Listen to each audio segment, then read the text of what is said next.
Hello student, subject statistic, chapter 3 केंद्रीय स्थिति के माप। मैं आपकी टीचर योगी स्नेहलता। अब हम देखते हैं भूयष्टिक की प्राप्ति हेतु आश्रित सूत्र। हमने देखा भूयष्टिक के जो परिभाषित रूप में परिभाषित नहीं होते हैं, यानी कि कार्ल पियर्सन ने अलग अलग समूह के लिए अध्ययन पे माध्य मध्यिका भूयष्टिक के बीच का संबंध स्थापित किया है। उनके निरीक्षण के अनुसार औसत के आसपास समान रूप से वितरित हुए सूचना हेतु माध्य मध्यिका और भूयष्टिक के बीच का अंतर माध्य व मध्यिका के अंतर से 3 गुना होता है। यानी कि अभी तक हमने जो देखा या जो हमने सीखा माध्य मध्यिका और भूयष्टिक, उनमें सूचित किए गए यानी कि जो चल होते थे, निश्चित होते थे, उनमें से न्यायदश भी निश्चित होते थे, उनसे हम माध्य मध्यिका और भूयष्टिक यानी वर्गीकृत सूचनाएं, अवर्गीकृत सूचनाएं, उनके द्वारा हम या संक्षिप्त सूत्र के द्वारा हम उसे प्राप्त कर लेते थे। लेकिन कार्ल पियर्सन ने इन सभी का जो अध्ययन था, ठीक है, उन सब में हम संबंध स्थापित कर, लेकिन जब उन्होंने देखा कि औसत के जो निरीक्षण के अनुसार जो औसत के आसपास के समान रूप से वितरित नहीं हुई सूचनाएं हेतु जो माध्य मध्यिका और भूयष्टिक के में नहीं आ रही थी, ऐसी सूचनाएं माध्य मध्यिका के बीच का अंतर या माध्य मध्यिका के अंतर से 3 गुना अधिक है, ये उन्होंने देखा, जिसके लिए उन्होंने एक सूत्र दिया। हम सूत्र में देखते हैं, यहाँ पे देखिए, अर्थात माध्य माइनस भूयष्टिक इज इक्वल टू मल्टीप्लिक 3 और इन ब्रैकेट में है माध्य और मध्यिका। इसका संबंध हम भूयष्टिक के 3 अलग अलग, यानी कि भूयष्टिक इज इक्वल टू 3 माध्यिका और 2 माइनस 2 माध्य, यानी कि अगर हम इसे सूत्र में रखें तो m0 is equal to 3m minus 2x bar, यानी कि अगर हम इसे सूत्र में रखते हैं तो mo is equal to 3m minus 2x bar, जिससे हम हमारे भूयष्टिक ज्ञात करने का सूत्र जो है आश्रित सूत्र कहते हैं, क्योंकि यहाँ पे जो प्राप्त मूल्य का अनुमानित आधार होता है, जिससे हम आवृत्ति वितरण के औसत के मतलब आसपास के समान रूप से वितरित ना हुए हों, तब इस सूत्र का हम इस्तेमाल कर सकते हैं और ये मूल्य ऋण हो सकता है। जबकि भूयष्टिक और माध्य मध्यिका में हम देखते हैं कि ये उसमें नहीं होता है, लेकिन भूयष्टिक के इस सूत्र में हो सकता है। यहाँ पे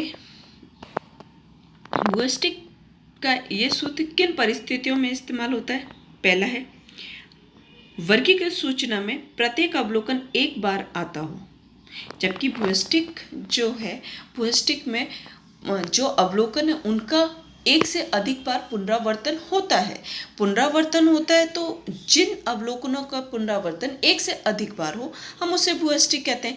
लेकिन भूयष्टिक के आसपास ऐसी सूचनाओं का हो तो वो 3 गुना हो जाती है। तो जहाँ पे अवर्गीकृत सूचना में एक बार अवलोकन का एक बार ही आता हो, उसके लिए। दूसरा है वर्गीकृत सूचना के लिए महत्तम आवृत्ति का 1 से अधिक बार आए, यानी कि जब हम आवृत्ति वाले सवाल कर रहे होते हैं या आवृत्ति की सूचनाओं का इस्तेमाल कर रहे हैं तो 1 से अधिक बार, यानी कि 1 से अधिक बार कोई सूचना बार बार मतलब आ रही हो, जैसे दी गई हो 1, 2, 5, 10, तो 10 अगर 2 बार आ रही है, सबसे बड़ी संख्या है, तो इस तरीके से वो बार बार रिपीट हो रही हो तो उसके लिए।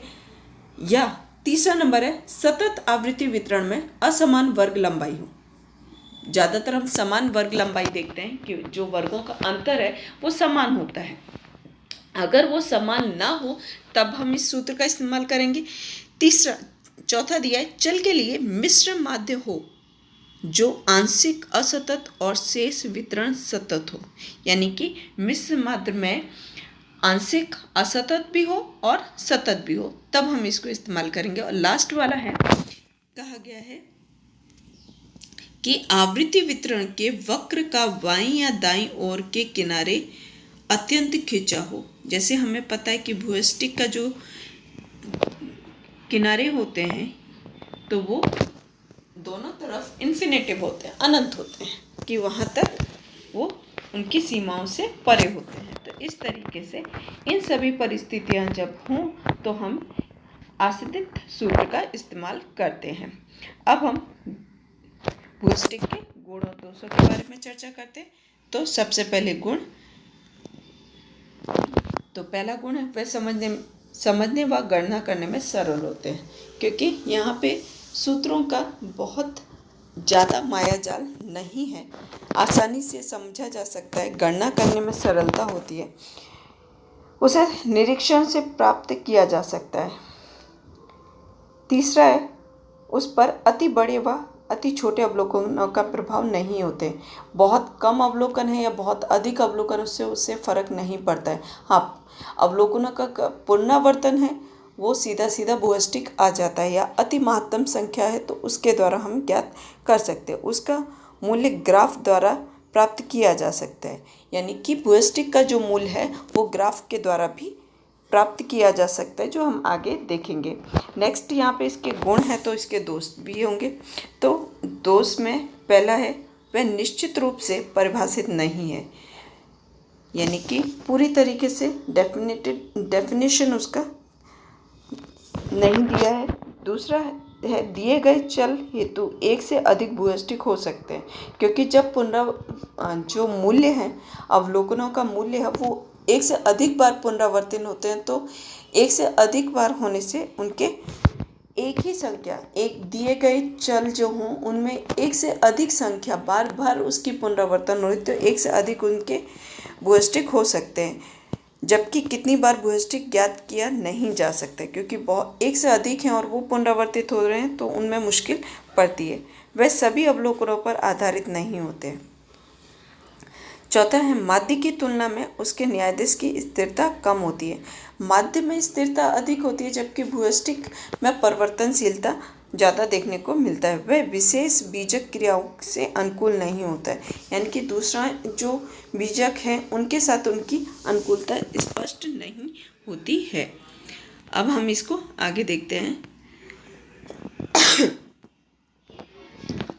हम एक ग्राफ के द्वारा इसको समझते हैं। यहाँ पे उदाहरण नंबर 37 है। एक डिपो से निकलती बसों में प्रतिवर्ष रिक्त बैठक की संख्या की सूचना कोष्ठक में दी गई है, जिसे आलेख द्वारा भूयष्टिक की ज्ञात कीजिए। रिक्त बैठकों की संख्या है, बसों की संख्या दी गई। देखो बैठकों की संख्या दी है 1 से 4, 5 से 8, 9 से 12, 13 से 16, 17 से 20, 21 से 24। बसों की संख्या है 4, 7, 12 और 19, 9 और 3। इस प्रकार से अनिवार्य प्रकार की आवृत्ति वितरण का स्तंभ आलेख की रचना करके इसको वर्गों के लिए सीमाओं को प्राप्त कीजिए। अब यहाँ पे इसका ग्राफ दिया गया है। देखिए वितरण का स्तंभ आलेख है, y अक्ष है, x अक्ष है।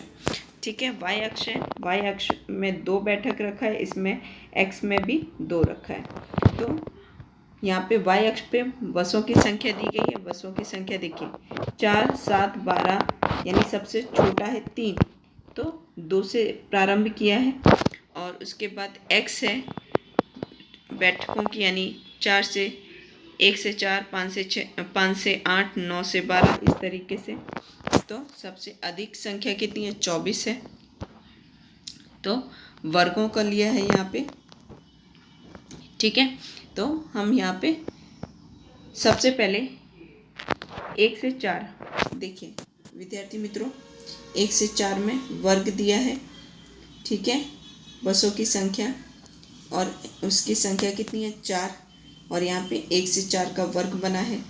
उसके बाद 7, यहाँ पे 7, 6 और 8 के बीच में देखिए स्टूडेंट, यहाँ पे 6 और 8 के बीच में दिया है।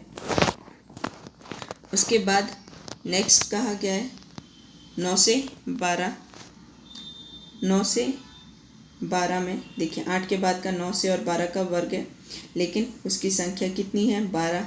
तो देखिए यहाँ पे देखिए 12 और ये इसका वर्ग 9 से 12 का, तो उसका वर्ग हुआ। उसके बाद 13 से 16 और 19 है। 13 यानी 12 से आगे, 13 से 16, तो उसके बीच का यानी कि उसमें 13 से 16 में दिया गया है हमारा 20। 19 दिया है तो 19 के नीचे यानी 20 से थोड़ा सा नीचे लिया है इसकी संख्या। उसके बाद यहाँ पे 17 से 20, तो 16 से आगे और 20 के इधर, तो यहाँ पे संख्या कितनी है? 9 है। तो यहाँ पे 9 की संख्या 8 और 10 के बीच में है। उसके बाद 21 से 24, तो 21 से 24 का वर्ग लिया, लेकिन यहाँ पे इसकी संख्या कितनी? 3, यानी 4 और 4 से नीचे।